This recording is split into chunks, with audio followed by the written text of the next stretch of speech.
I n'a fɔ Mali fan bɛɛ lajɛlen koro silamɛw kɔni ye ɲina seliba ɲɛnamaya bi sibiri juillet kalo tile 9 san 2022.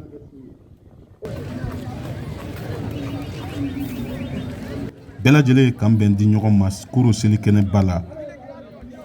Laseliw kɔfɛ koro alimami kɛlen ka kɛnɛ sɔrɔ seli kɔni o daminɛna.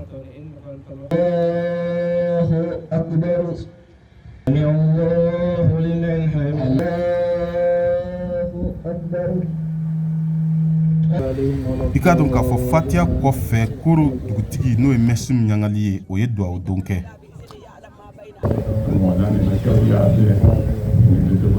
An bɛ duwawu kɛ degun min bɛ Mali kan Ala ka wuli ka bɔ Mali kan, fitinɛ min bɛ an ka Mali cɛmancɛ yan fan na Ala ka ban pewu, ka bɛɛ lajɛlen segin i yɛrɛ ma, bɛɛ lajɛlen fana ka yafa ɲɔgɔn ma. Ne kɔni yafara bɛɛ lajɛlen ma.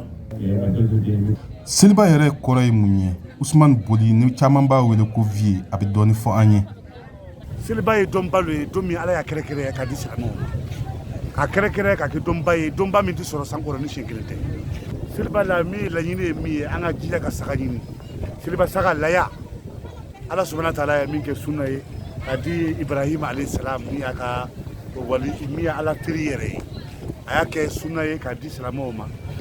Seliw kɔni bɛɛ lajɛlen bannen kɔfɛ koro alimami a kɔni y'a ka sagatigi kan tigɛ ni ka sɔrɔ ka sira di tɔw ma. Musolaka caman kɔni tun bɛ kɛnɛ in kan kosɛbɛ.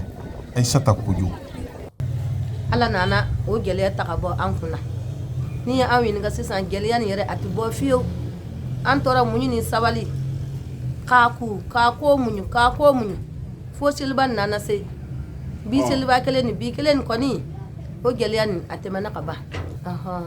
Ala ka san wɛrɛ jira an na, san caman an ka jɛ ka seli. Mariam Ongoiba ale bɛ duwawu don kɛ.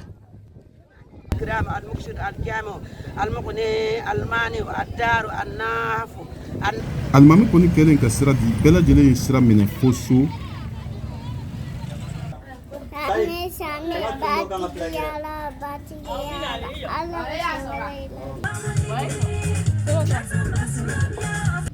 Caman ka laseliw kɔnɔna na u kɔni ye duwawu kɛ walasa fitinɛ min bɛ Mali kan Ala bɛ se ka o wuli ka bɔ Mali kan cogo min na.